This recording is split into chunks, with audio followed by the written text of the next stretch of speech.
성경을 읽습니다. 여러 부분을 이제 읽게 되는데 각자의 특징이 많이 있지요. 그런 가운데 읽으면서 어떤 부분은 이해하기가 좀 힘들고 어렵습니다. 이게 무슨 뜻일까?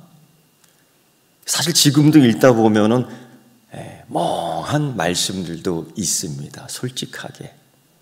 그런데 또 어떤 부분은 너무 정확하게 회색도 아니고 흰색도 아니고 검은색도 아니고 정확하게 그냥 붉은색으로 쫙 기록되어 있어서 전혀 누구도 피할 수 없고 다른 소리 할 수도 없습니다. 그런 말씀이 요한복음에 참 잘 나와요. 그걸 우리는 요한복음의 신학이다라고 이야기하지요. 그런 가운데 요한 사도는 요한복음 20장 30절부터 31절의 말씀을 통해서 이 요한복음의 목적을 분명하게 얘기하는데 그거 아니다라고 말할 수 있는 사람이 전 세계에 한 명도 없습니다. 왜? 성령에 감동된 자가 그걸 기록하면서 목적을 분명히 했거든요. 그것이 이렇습니다. 예수께서 제자들 앞에 이 책을 기록되지 아니한 다른 표적도 많이 행하셨으나 오직 이것을 기록함은, 이것만, 우리 나와 있는 이것을 기록함은 예수께서 하나님 아들 그리스도이심을 믿게 하려 하며 또 너희로 믿고 그 아들의 이름을 힘입어 영생을 얻게 하려 함이니라. 목적을 분명히 했습니다. 그래서 요한복음을 읽다 보면은 생명에 대해서, 생수에 대해서, 영혼에 대해서, 구원에 대해서 그저 한 줄기로 쫙 나옵니다. 한 줄기로 쫙 그 목적을 분명히 하죠. 그 가운데 우리가 읽은 요한복음 4장의 사마리아 땅에 있는 한 우물가의 여인의 이야기도 바로 그런 목적이 있습니다. 예수님께서 유대 땅에서 하나님 나라의 복음을 전하다 그만 이제 갈릴리로 가자. 아직 할 일이 더 많은 것 같고 아직 그 넓은 땅 이곳저곳 다니며 하나님 복음을 전해야 되는데 이제 가자. 그 이유를 살펴보니 그 바리새인들이 여전히 예수님에 대해서 시기하고 질투하는 겁니다. 자기들보다 더 유명해지고 자기들보다 말씀의 해석도 능하고 자기들보다 할 수 없는 그 능력 행함, 이적 행함이 막 많아지니까 그냥 시기하고 질투하는데 어느 정도까지냐? 이런 얘기합니다. 세례 요한보다도 세례를 더 많이 베푼다. 그게 자기들하고 무슨 상관입니까? 근데 말을 만들어내는 겁니다. 그거 갖고 세례 요한의 제자들과 예수님의 제자들 싸움 붙이려고 하는 겁니다. 이런 데 속아 넘어가면 안 되는 거죠. 그러니까 예수님이 우리 갈릴리로 가자. 여기서 그럴 시간 낭비할 수가 없어요. 여기서 구태나게 구구절절 그런 거 얘기할 필요도 없어요. 그냥 갈릴리로 가자. 그래서 가게 되는 상황 속에서 이 유대에서 이 갈릴리 위쪽으로 갈 때 꼭 거쳐야 될 땅이 어디냐? 사마리아 땅입니다. 그게 어때서? 아니 그게 아니라요. 사마리아라는 땅은 역사적으로, 신앙적으로, 혈통적으로 차별이 있어요. 유대인들은 이쪽 지역 사람들을 그렇게 무시했습니다. 혈통이 다르다고. 이쪽 사람들을 신앙적으로, 역사적으로 그렇게 무시했습니다.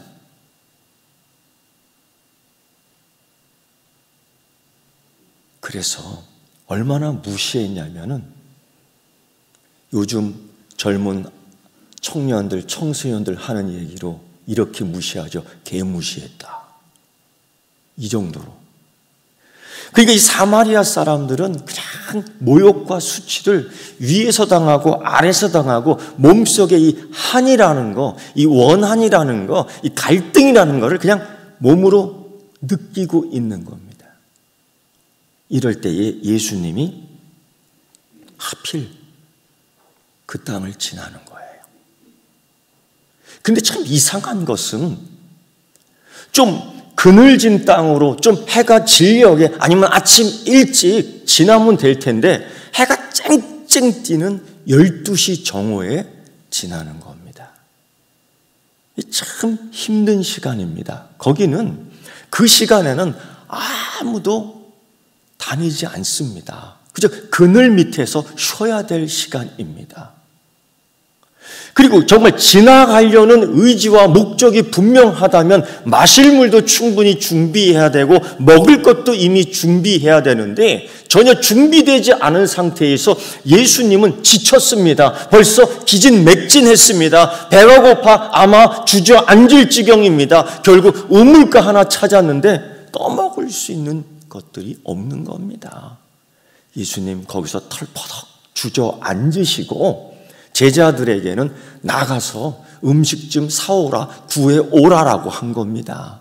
여러분, 뭐 제자들은 사마리아 사람입니까? 제자들은 뭐 다른 헬라 사람들입니까? 아닙니다. 그들도 유대인이기 때문에 어디 사마리아 땅을 들춰가면서 먹을 걸 살 수 있겠습니까? 사회적으로, 역사적으로, 신앙적으로 서로 갈등 관계에 있는 시간이고 지금은 전혀 사람 구경할 수 있는 시간이 아닙니다.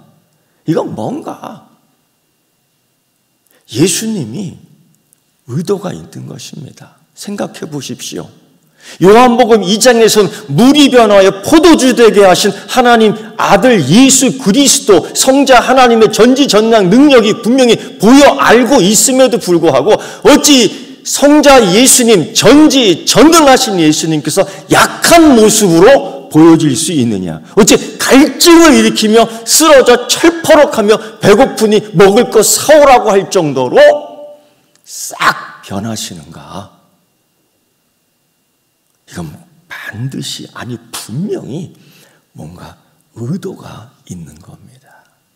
요한은 이걸 살짝 숨겨 나왔습니다. 그리고서 예수님이 그 우물가에 혼자 기진맥진해서 앉아 있는데 그때에 또 한 사람이 질그스로 만든 물동이를 쥐고 그저 머리를 짓눌리고 어깨를 짓누리는 고통과 이 뜨거운 태양볕에서 땀을 흘리는 지침이 있음에도 불구하고 물은 먹어야 살겠기에 물은 필요하기에 물은 길어야 되기 때문에 굳이 이 시간에 나오는 겁니다. 보통 사람이라면 이 시간에 나오지 않는데 이 시간에 나올 수밖에 없는 처지였던 것입니다. 이 여인과 지쳐있는 예수님과 만난 겁니다. 예수님은 헐레벌떡 힘든 모습으로 물 좀 달라고 합니다. 물 좀 주십시오. 이거 뭐 그렇게 어려운 부탁이 아닌 것 같습니다. 그저 이렇게 떠내면 주면 되는데 이 사마리아 여자, 이 지금 물을 길러 온 여자가 아주 퉁명스럽게 이렇게 얘기합니다.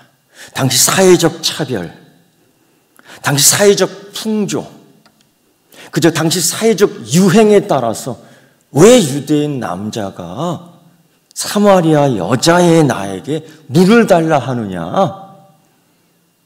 유대인이 사마리아 사람과 상종하지 아니하지 않느냐? 그러니까 사마리아 사람과 유대인이 상종하지 않는 것은 맞습니다. 그런데 왜 이걸 사마리아 여자에게 유대인 남자가 물을 달라 한 것과 연결시켜 얘기하느냐? 이거는 상당한 화가 있는 거죠. 상당한 갈등을 그 여자는 몸에, 마음에, 정신에 품고 있는데 이게 툭 건들면 나오는 게 화, 툭 건들면 나오는 게 그냥 검은 소리, 툭 건들면 나오는 게 그냥 새빨간 소리, 이런 게 그냥 막 나오는 겁니다. 보통 사람이라면 굉장히 당황했을 것인데 여기에서 예수님의 능력이 나오는 것 같습니다. 그렇게 툭 퉁명스럽게 얘기하는 이 사마리아 여인에게 예수님 정말 이해하기 힘든 말씀을 또 툭 합니다. 그게 이 말씀이에요. 내가 만일 하나님의 선물과 내가 네게 물 좀 달라 하는 이가 누구인 줄 알았다면 구했을 것이다. 그가 생수를 내게 주었으리라. 아니, 지금 나한테 물 달라고 갈증나서 지쳐서 피곤해서 그 모습으로 나에게 구걸하듯 물 좀 주세요라고 했던 데가 언젠데 지금은 또 자기가 물을 줄 수 있다고 얼토당토하는 얘기를 하니 이 여인이 기가 막힌 겁니다. 그러면서 이 여인이 이런 대꾸를 퉁명스럽게 얘기하는데 자연스러운 거지요. 감정이 안 좋았고 사는 것들이 힘들었고 오늘 하루도 물을 먹었기에 뜨거운 날 지고온 이 물을 내려놓는데 만나기 싫은 남자, 만나기 싫은 유대인을 또 만나니 이게 화가 안 나겠습니까? 당연한 거지요.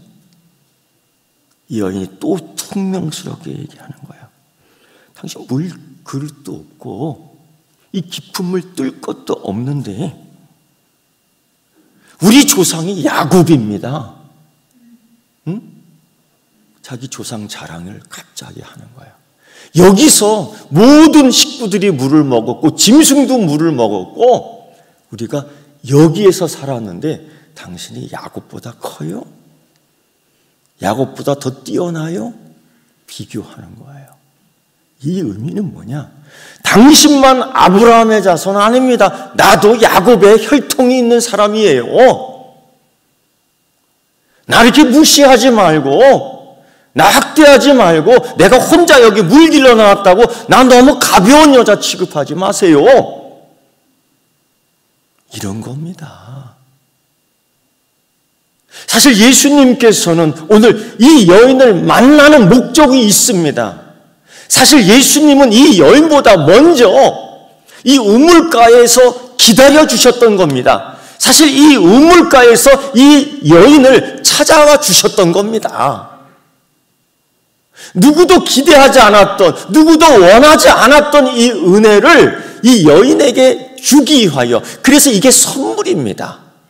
예수님 만나는 시간의 선물, 예수님 찾아오실 때의 이 선물, 예수님께 예배 드릴 때의 이 선물, 여러분 이 선물을 먼저 받으신 줄 믿습니다. 이 선물이 뭔지를 까봐야 되는 겁니다. 이 여인이 느닷없이 야곱을 자랑하는 거예요. 혈통을 자랑하는 거예요. 왜? 왜 바리새인이 그랬잖아요. 우리는 아브라함의 자손이다. 사도 바울이 그런 자랑 예전에 했지 않습니까? 나는 난 지 8일 만에 할례를 행했고, 나는 바리새인 중에 바리새인이고, 율법으로는 흠이 없는 자고요. 가말리엘 앞에서 공부할 만큼 다 했고요. 이런 자랑.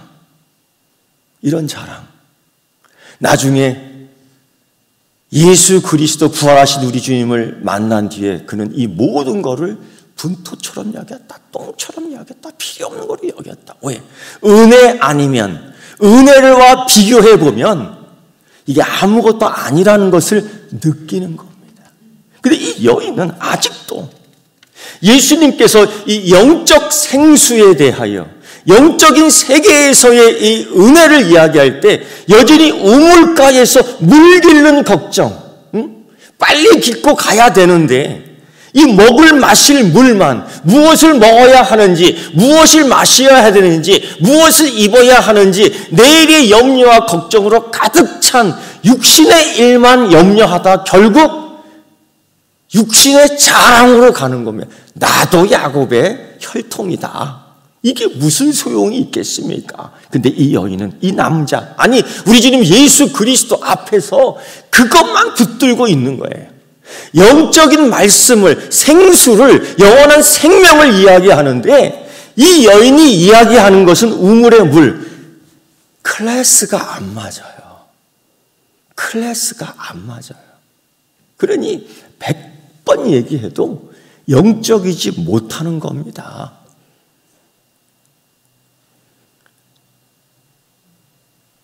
이런 생수를 예수님께서 소개할 때에 이 여인이 그렇게 얘기하죠. 아이고, 그런 물 있으면 나 좀 주십시오.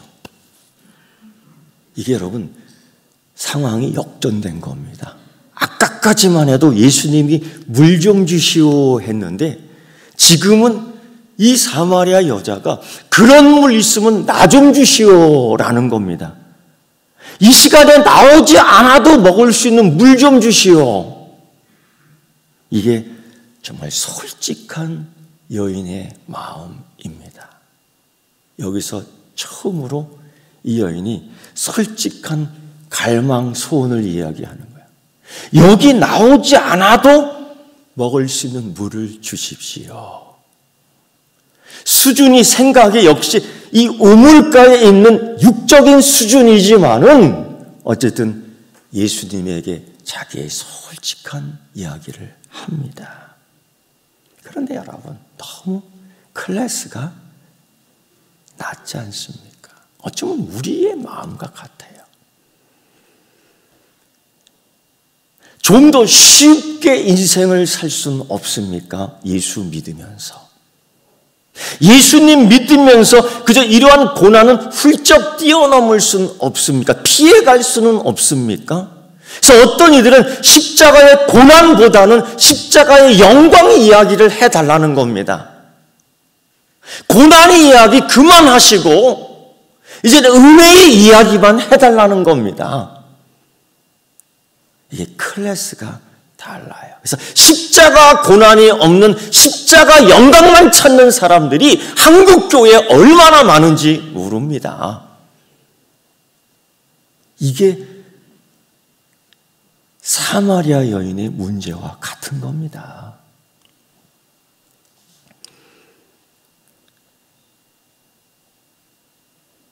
이때 이 여인의 삶에서 솔직하게 할 수 있는 상황 이야기하지만 이 소망 가운데 그 소망이 있으면 나한테 달라고 얘기하는데 예수님께서는 이 소망을 주는 게 아니라 그 소망을 깨는 소리 한 번 더 하시는데 뭐냐? 네 남편을 데려오라는 겁니다. 누군데 남자를 오라가라 하는 거예요. 근데 당황하지 않을 수밖에 없죠.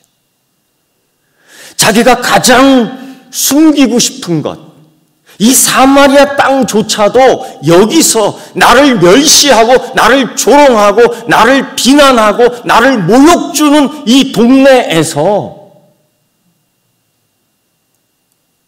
그걸 숨긴다고 숨겨지는 건 아니지만은 가장 고통스러운 현장의 삶에서 감추고 싶은 거를 전혀 처음 보는 유대인 남자가 네 남편을 데려오고 오라니 꿈이 산산이 조각내는 것, 다시 내 인생의 아픈 것들을 건드리는 그런 걸 느끼는 겁니다. 아까까지만 해도 그런 생수가 있을까 잠깐 소망이 있었지만은 꿈이 산산이 조각나죠. 예수님 말씀 하나 때문에 내 인생의 허물이 다 드러내. 예수님 말씀 하나 때문에 내 인생의 죄가 다 드러내. 예수님 그 말씀 하나 때문에 나의 부패가 다 드러내. 예수님 말씀 그 하나 때문에 나의 도덕적 상태가 다 드러나는데 그리고도 교회 나오겠습니까? 그리고도 예수님을 따르겠습니까? 그래도 예수님 붙들어야지 삽니다. 응? 그거 부끄럽다고 도망가면은 안 되는 겁니다. 여러분, 이미 사도 바울이 다 선언했잖아요. 우리가 다 죄인이라고. 묻습니다. 바늘도둑이 나쁜 놈이에요? 소도둑이 나쁜 놈이에요? 예? 둘 다라고요? 소도둑이 더 나쁜 놈이지. 아닌가요? 아니죠. 우리의 가치는 자꾸 무게를 달아. 하나님의 가치는요, 다 같아. 내 자녀야. 하나님의 가치는 다 같아. 내 딸이야. 하나님의 가치는 진흙통에 빠진 자녀나 저 상에 들러 앉은 자녀나 다 똑같아. 할렐루야. 그 아버지의 하나님의 마음을 우리 주님 예수 그리스도께서 그걸 가지고 오늘 이곳에 찾아와 주시고 이곳에 그 마음 가져서 기다려 주시고 그 여인을 만나 주시는 겁니다. 오늘 해결하지 않으면 안 됩니다. 오늘 도망치면 안 됩니다. 오늘 거짓부렁하면 안 됩니다. 오늘은 좀 더 솔직해야 됩니다. 누구 앞에서? 전지전능하신 성자 하나님 앞에서 말입니다. 이런 기회가 많이 오지 않습니다. 이 여인이 정신이 나가는 것 같아요. 이걸 어떻게 이 사실을 알아? 나는 남편이 없습니다. 튀어나오는 이야기, 피하고 싶은 이야기 가운데 나는 남편이 없습니다. 나도 모르게. 근데 여러분, 이 얼떨결에 대답한 이 대답은 항상 준비된 대답이었던 거예요. 나는 남편이 없어. 나는 은혜를 먹고 살아야 되는데 나는 임을 먹고 갈증을 푸는 게 아니야. 나는 말씀을 먹고 생수를 먹고 갈증을 풀어야 되는데 마음속에 항상 이 갈망이 있었던 거예요. 그때 예수님이 이 남편 데리고 오라 할 때에 툭 나온 게 뭐예요? 난 남편이 없습니다. 근데 예수님께서 그 여인의 이 고백적 말에 대하여 뭐라고 얘기하냐면 첫째, 옳도다. 이건 칭찬하며 인정해 주는 겁니다. 옳도다. 그리고 설명. 너희 예전에 있던 남자 5, 너 남편 아니고 지금 같이 살고 있는 남자 너 남편 아니고 네가 그렇게 얘기하니 참되도다. 사회적 가치, 우리의 가치, 유대인의 가치, 사마리아인들의 가치를 볼 때에 이 여인의 부도덕한, 이 여인의 영적인 부패 아니라고 말 못합니다. 근데 예수님은 너 썩었구나, 너 미쳤구나, 네 환장했구나 이렇게 말씀 안 하시고 옳도다. 너 이 고백 잘했다. 너 솔직하구나. 옳도다. 그리고 또 후에 네가 참되도다. 예수님도 어떻게 그런 말씀을 느닷없이 당황스럽지요. 이 여인의 이 고백은 이 여인의 이 고백 속에서 나타난 이 여인의 실상, 얼마나 하나님으로부터 멀어져 있는가. 동이 서에서 먼 것처럼 멀어져 있어요. 서가 동에서 먼 것처럼 멀어져 있어요. 그러나 예수님의 진실한 요구 앞에서 이 여인이 진솔하게 대답합니다. 나는 남편이 없습니다. 이 고백. 예수님 앞에서 이 고백은 다른 게 아닙니다. 회개의 고백입니다. 예수님에게서 인정할 줄 옳도다, 참되도다, 너의 고백이 그렇구나. 이때에 이 한 가지 알아야 됩니다.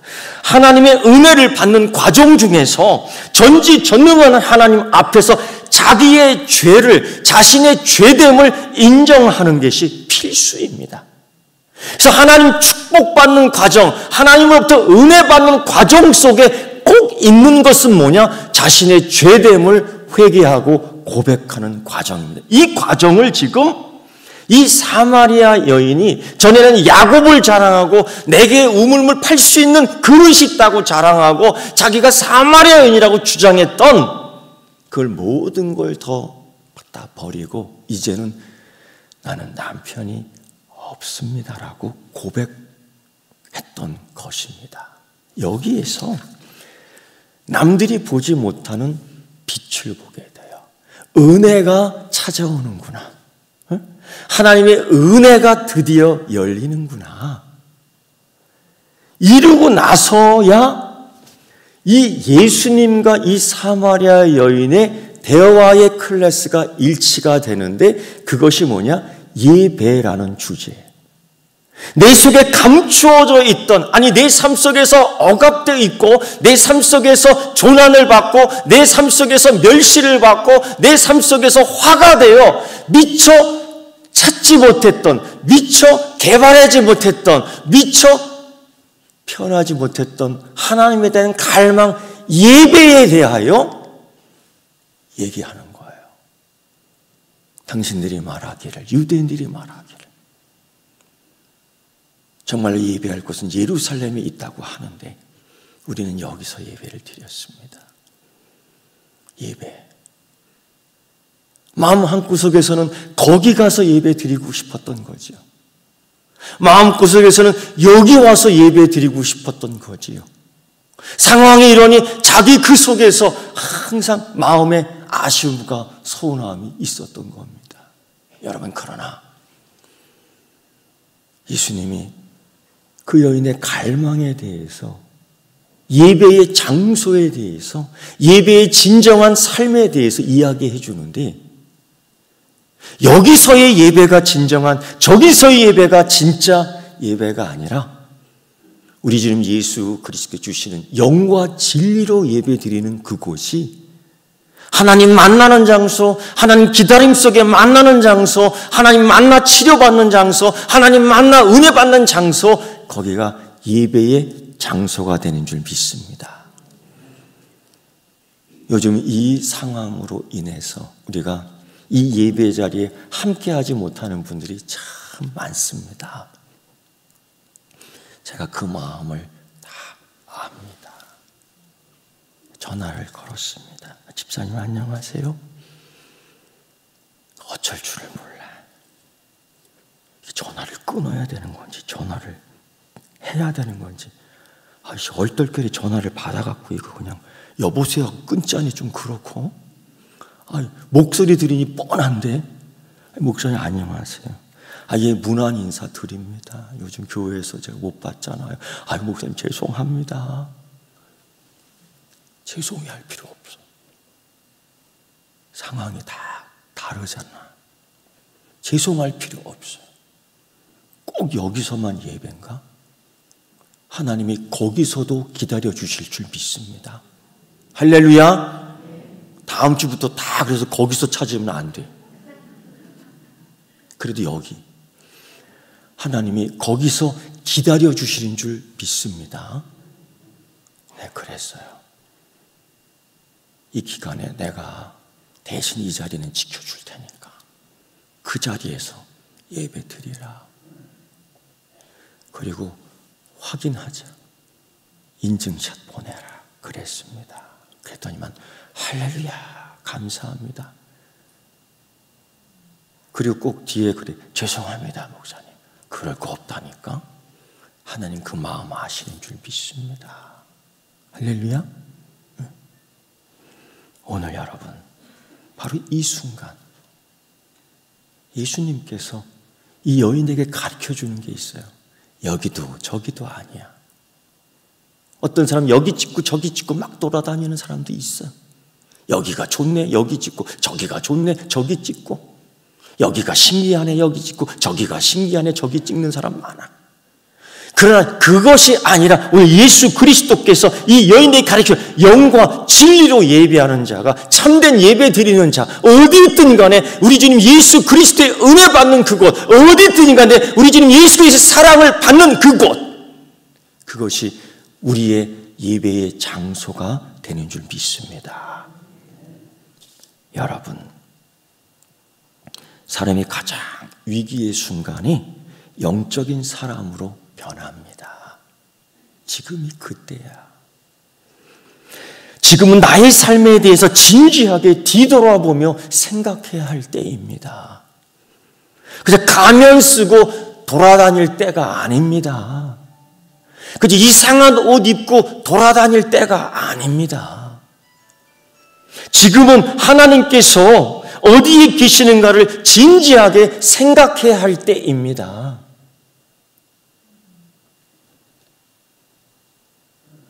지금은 내가 하나님 앞에서 절제하고 인내하는 모습을 보여줄 수 있는 가장 좋을 때입니다.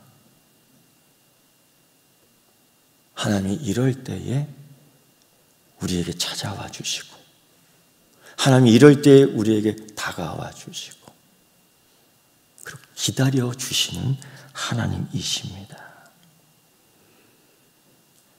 이런 말씀을 예수님께서 하실 때에 이 여인의 반응, 이겁니다. 예수께서 이르시되 내가 말하는 내가 그니라. 너희가 메시아를 기다리고 그리스도가 오시면 해결되리라 하는 이 문제 속에서 네가 그리던, 네가 기다리던, 네가 찾던 그리스도가 바로 나다 라고 할 때에 이 여인의 반응이 특이합니다. 이걸 우리가 알아야 돼요. 이 여인이 그 말씀을 믿은 겁니다. 그리고 물동이를 버려두고 가장 자기의 인생에 있어서 필요한 것들을 버려두고 동네로 들어가 사람을 부르며 만나고 싶지 않은 사람들을 찾은 겁니다. 여기서 요한은 중요한 것 하나를 우리에게 얘기해 줍니다. 요한복음을 읽다 보면 우리 주님 예수 그리스도의 이적 사건이 굉장히 많이 나와요. 우리 주님 예수 그리스도의 기적 사건은 단순히 놀라운 사건이 아니라 요한은 이 이적 사건을 쭉 모아두어 얘기를 하는데, 이걸 통해서 뭘 보여주려고 하느냐? 그가 곧 그리스도다.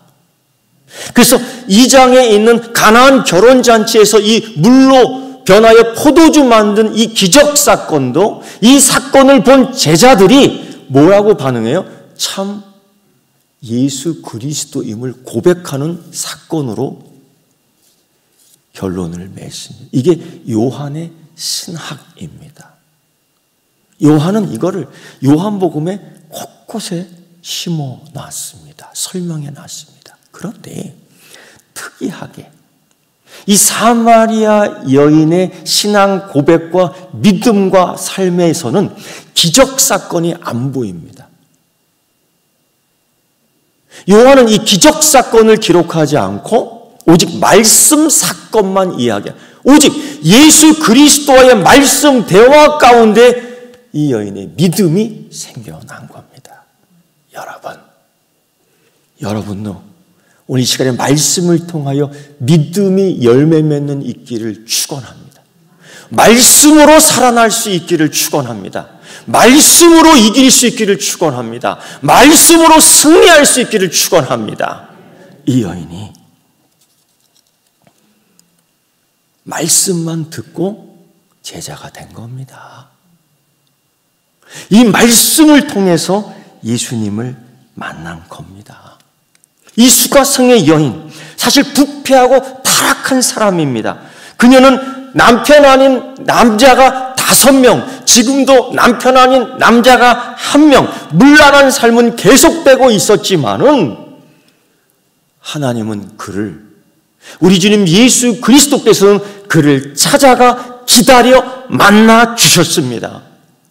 남들은 다 부패했다고, 남들은 허물이 있다고, 남들은 저 여자 이상한 사람이라고 유대인이나 사마리아 사람들이나 그 여인에 대하여 주목하고 쫄리고 못, 그러나 예수님만큼은 그를 지키셨습니다. 그를 기다려 주셨습니다. 그를 찾아가 주셨습니다. 여러분, 예수님은 우리를 여전히 여기서 또한 기다려 주시는 줄 믿습니다.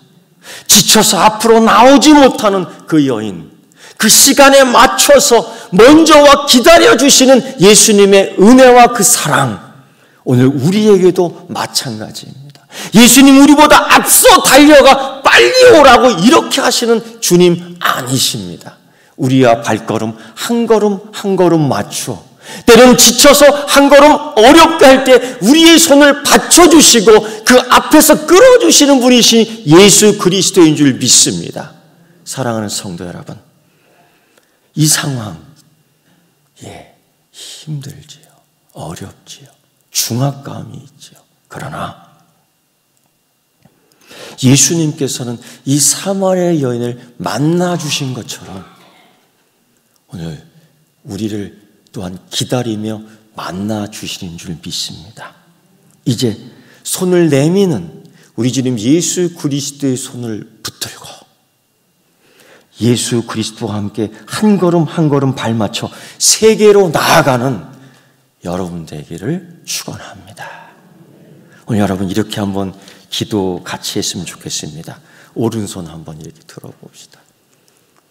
힘들지만 이렇게 번쩍 드시고 다 같이 제가 기도하겠습니다. 하나님, 우리가 손을 들었습니다. 하나님, 내가 손을 들었습니다. 이 손 붙잡아 주시옵소서. 이 손 붙잡아 끌어 주시옵소서. 이 손 붙잡아 끌어 일으켜 주시옵소서. 주저앉은 이 몸을 세워 주시옵소서. 힘들어 지친 이 몸을 다시 일으켜 세워 주시옵소서. 주님의 팔에 의지하여 걷고자 합니다. 주님의 팔에 의지하여 한 걸음 한 걸음 나아갑니다. 하나님, 능력을 더하여 주셔서 세상으로 나아갈 때에 자신 있고 힘 있게 나아가게 하시되 승리케 하여 주시옵소서. 예수님의 이름으로 기도드리옵나이다. 아멘.